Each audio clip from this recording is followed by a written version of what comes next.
Property guru, what silly suggestions you're making to the Singapore government? Yeah, hi, our country, is it? Yeah. All these things that your suggestion will have a detrimental effect to us, you know.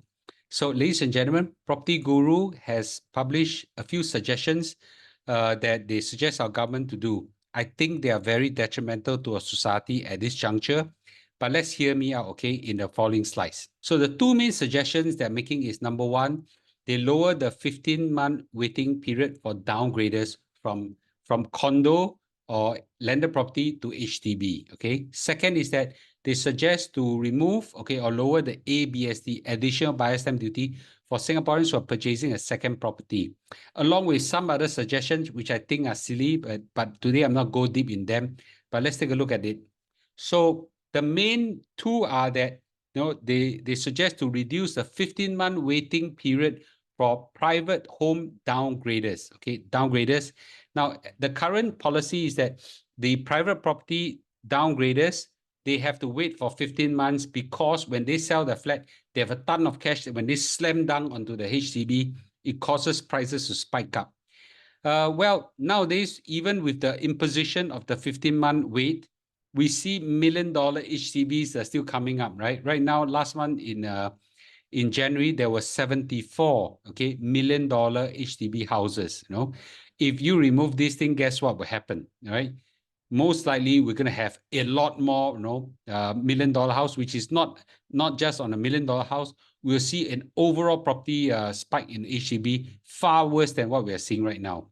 The second suggestion they made is that, property is such a great asset and investment. Please allow Singaporeans to buy second property so that they can make more money. Okay. Well, hello, these kind of investment have detrimental spillover effect to rest of the economy. Okay. So, if you allow Singaporeans to buy second property or third property without ABSD, guess what happened? The property market will spike up even more. And this will spillover effect in the entire economy. To understand this, okay, let's take a look further, okay? Before that, remember to like and subscribe our YouTube channel. Okay, if you appreciate this kind of timely analysis of what's happening in our Singapore economy and stock market and CPF. But meanwhile, also join our Telegram channel where we'll discuss this in depth in Lu1165 Telegram channel where we have 30,000 subscribers over there. So the property market right now is red hot. The HDB market, after a lull of about 8 years, has spiked up largely due to the COVID restrictions and caused a supply crunch. Okay, the property market in HDB resale market has really gone up a lot. Affordability is a big issue. Now, a lot of people say, Mr. Lu, what's the problem? My wealth has gone up as an HDB owner. Well, you know what? Your children will have a problem with HDB market. The resale market will drive, first of all, the resale market price hike will drive the BTO prices spike hike as well. Because are all co-linked together because the costs are all the costs are all calculated as a more or less as a correlated to each other. What about private property market, right? Private property market, well, we are also in the same exponential rise, okay? Same exponential rise. And by the way, it is true that private property can fall, okay? If you look at this dip, 2 dip, and 3 dip, they can dip, okay? They can dip. And you just like any stock market, you must have holding power, okay? But that's not the discussion. The discussion there, we are now on a huge spike, okay? Huge spike. So, if property guru suggestion come true, what would it all lead to? Well, let's take a look at it, okay? Well, they have this thing called a butterfly effect on cost of living. So the property market is already so hot with all these stringent property cooling measures. Clearly, if you relax some of these things, you'll cause property prices to further skyrocket. Well, it's quite easy to see why it is detrimental to our society and economy. First, when the property prices spike up, it will clearly cause land prices to go up, okay? And when land prices go up, right, then the workers will start, this is a spillover effect on rentals, wages, commercial properties, cost of operating businesses. Where does all these costs go to? Of course, consumers, you and me, we could stomach all these cost increase. We are already stomaching cost increase. Already, everybody is cry father, cry mother, KB about how severe the cost of living is right now. You know what will happen when further price increase? The rentals go up. The workers and our whoever is renting all those shop and retail places, your hawkers and all this, what are they going to do? They increase rental. They'll ask for more from you as consumers. Okay, and wages then have to go up as well, and therefore everything will lead to a cost of living increase further worsen than what you are experiencing right now, right? So in conclusion, I expected more from Property Guru.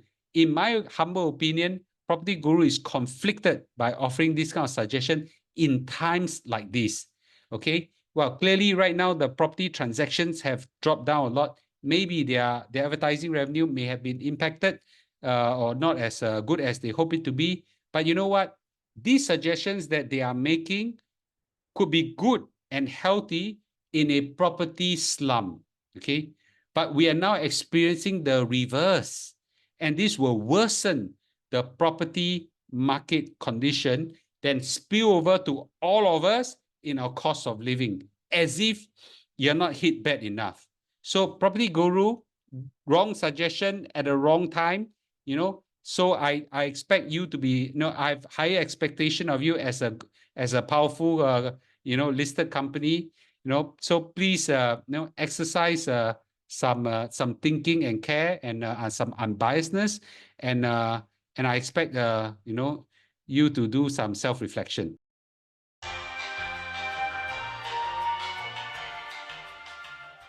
Well, the stock market surprised us again. Right now, the S&P 500 is up about almost 0.5%, and the Nasdaq is also up about 0.5% at video recording time. And some people may say, "Hey, Mr. Loo, I thought you said that the stock market will be crashing and things like that." Well, it's a probabilistic it's a probabilistic view I have. Clearly, the stock market has reacted against what I think, but it's okay, right? It's okay, because if the market goes down, okay, I buy some more. If the market goes up, I'm happy because I have a huge stock of S&P 500 and Nasdaq. So either direction, we are okay. And for those, if the market stays flat, just live your life. So we should always position our stock in such a way that whether it goes up or it could stay flat or it goes down, we're in a comfortable position. Well, at this juncture, it's kind of difficult to tell how the stock market will react. Certainly, the stock market has surprised us with their resilience. Okay, given that inflation is still a problem. Given last month's numbers, I expected them to react negatively, but it didn't, which basically shows how bullish the market is. My guess is that there's a lot of people they are sitting on the sideline, realize that they have missed the entire bull run. So they're taking every chance for every dip to come in, right? But when every of these funds and people and investors that have missed out on the side saw the market going down, and they all jump in, the market goes up. Yeah. So let's see.